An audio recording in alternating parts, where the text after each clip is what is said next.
अकोला अमरावती राष्ट्रीय महामार्गावर रामटेक फाट्यानजीक भरधाव असलेल्या कंटेनरने कारला समोरासमोर धडक मारल्याची घटना सोमवारी सकाळी 10 वाजताच्या दरम्यान घडली। कारच्या समोरील भागाचे मोठ्या प्रमाणात नुकसान झाले।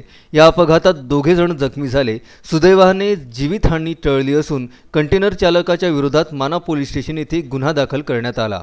जळगाव येथील प्लायवूड फर्निचरचा व्यवसाय करणारे करसन शिवजी लिमरा हे पुतण्या कनक पुरुषोत्तम लिमरा यांच्यासह जळगाव येथून नागपूर येथे व्यवसायानिमित्त जात असताना 2 नोव्हेंबर रोजी सकाळी 10:30 वाजताच्या दरम्यान राष्ट्रीय महामार्गावर रामटेक फाट्यानजीक अकोल्याकडून अमरावतीकडे जाणाऱ्या कंटेनर या वाहनाच्या चालकाने दारू प्राशन करून त्यांचे वाहन भरधाव आणि निष्काळजीपणे चालून MH19 CF 1231 या फोर्ड कारला समोरासमोर धडक मारली।